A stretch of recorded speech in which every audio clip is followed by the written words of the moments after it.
Welcome back to Joe Stunner Boxing. Derek Chisora has now won 3 fights in a row. He has won fights against Gerald Washington, Joe Joyce, and now Otto Wallin. And the Otto Wallin fight, believe it or not, was switched from a 10-rounder to a 12-rounder because it was an eliminator for the IBF title. And if you remember, you should remember if you saw it, it was only yesterday, it was only last night. But Derek then got 3 photographs out, held up by his little hip-hop mates, who said one picture was of AJ, one was of Usyk, and one was of Dubois. Who should I fight next for my 50th? Who should I fight next? And the crowd, cheered AJ the most, I think. Okay, now. Who should you fight next, Derek? None of those 3, mate. None of those 3. Or should you? Because a lot of people have said... if Derek fights on, he'll it's terrible the amount of punishment he's taking, and it's just awful. He's the fact that we're still watching him and he's still fighting. And look, I understand what you're saying, I really do. But let me be blunt about this: that ship has sailed. I was exchanging messages with Dean, someone I know, Dean. Hello, Dean, if you're watching. This was during the fight.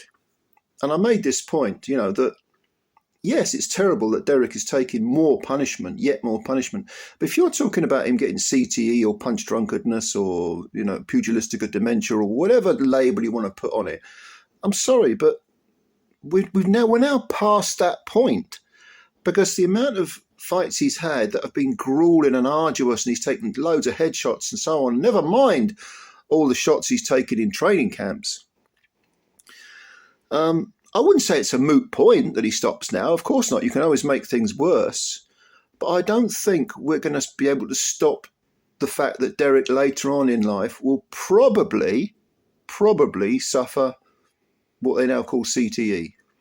Now, there are exceptions to this sort of thing, because if you think of the two ones that spring to mind in the heavyweight division anyway are Randall Tex Cobb and George Tavallo, who took horrendous amounts of punishment throughout both their careers.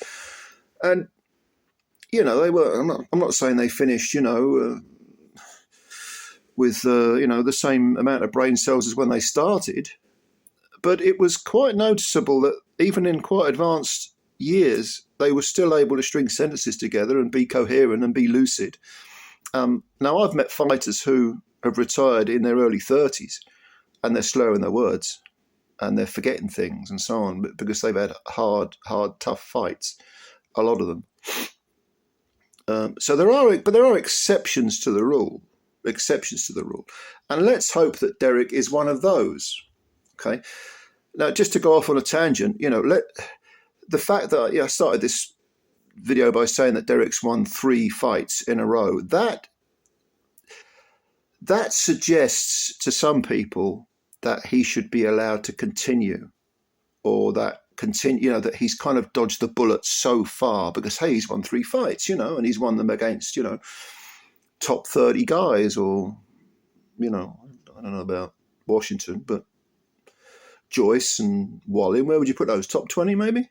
He's won them, so hey, I want to let him fight on, right? That is to miss the point. That is a false dawn to actually view things like that. And also, when you listen to the TNT commentary, you would think Derek had been born again. I mean, at one point, Paul Dempsey said, this is a masterclass from Derek Chisora. He's outboxing. He's not just crude, he's outboxing Wallin. And Wallin was, first of all, that is just so far from the truth. It's almost bizarre to hear anyone who has been around for boxing as long as Paul Dempsey say it. But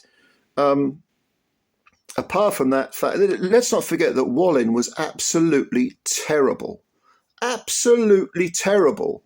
He didn't appear to have any, what's the word I'm going to use? He didn't appear to, I don't want to say courage, because that's completely wrong. Otto Wallin gets in a boxing ring with Derek Chisora and fights in front of, people watching on television, in front of thousands of people in attendance. He doesn't lack courage. Not by the standard definition of the word, but he didn't seem to have any fortitude. That is to say, he didn't seem to have any desire to roll the dice, to gamble, to say, I'm going to walk through hell to win this fight, which, as we know, Derek Chisora does. I mean, the determination and the courage and I've used that word again, and the sheer bloody mindedness of the man of Derek Chisora is astounding. I mean, look, can you imagine if Derek Chisora had anything like Muhammad Ali's skills? Very, very few heavyweights do. Obviously, he's leagues and leagues in terms of skill below Muhammad Ali. I mean, an entire universe away. But would you say that he didn't have Muhammad Ali's guts, desire, motivation? No, you'd probably put him in terms of pure, knock down, drag him out guts in pretty much the same bracket, because, Ali, one of his main attributes as the greatest heavyweight of the lot, I think, in my opinion, was that he had this unfathomable amount of courage. Derek Chisora was in the same argument just based on that one element, and in fact, he fights more like a poor man's Joe Frazier, doesn't he? There's another guy who had an incredible amount of guts, who had immense courage, an immense durability to him. And alarmingly, Derek can still take a good wallop, even now. But he looked terrible in there. He was slow. He looked, he creaked. He looked like, there was a little bit of almost token bobbing and weaving going on. It was all just massive hooks. You know exactly what Derek's going to do. And what did Otto Wallin do? Did he prepare for it? Well, if he did, he obviously forgot.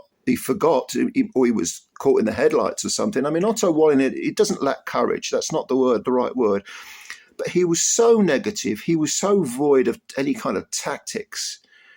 Whereas Derek, if you can call them tactics, you know damn well what he's going to do. He's going to come straight at you, throwing enormous hooks with both hands. Right? And he's going to make himself low. He's going to fire volleys, try and get you out of there. When it fails, he's going to stand off because he's so fucked.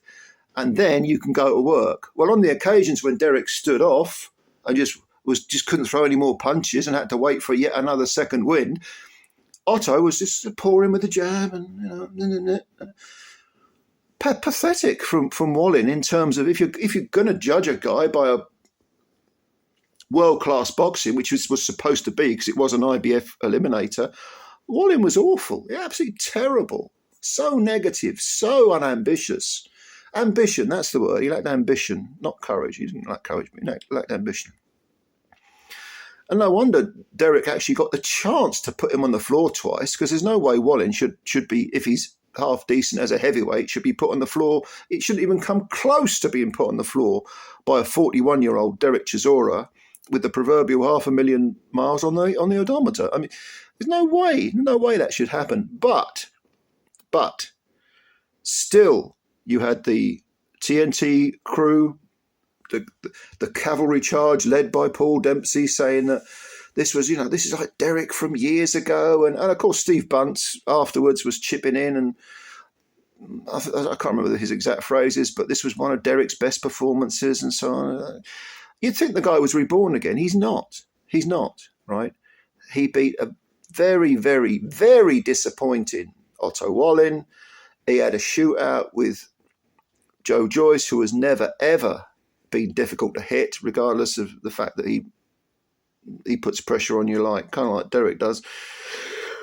And he beat Gerald Washington on points, and Washington was never a good fighter, was never a world-class fighter, ever. So this is all... But this is all nonsense, this idea that Derek is back, that he's in the mix, that he's suddenly world-class again, that he deserves that IBF top 10 ranking. And by the way, none of this is meant to be a slight against Derek Chisora, who has been a tremendous fighter, fan fighter, a tremendous fan favourite, has at times been, you'd say, a top 10 fighter, has had, he's won the British, he's won the Commonwealth, he's won the European, he's had 2 shots at the world title. You could say neither of them he really earned, in the sense that he won eliminators and became a mandatory, but you wouldn't begrudge him 2 shots at the world title for his overall body of work, certainly not. So Derek Chisora has been a tremendous servant to boxing, but the idea that him stopping now is going to preserve him, yes, it won't make things worse, of course not, But I'm afraid I've now kind of got to the point where Derek, because he's gone past the point of no return, it's like, well, if you're going to fight, okay, who would I watch you fight? Because plenty of people said to Derek, 5, 6, 7, 8 years ago, why don't you knock it on the head now, mate?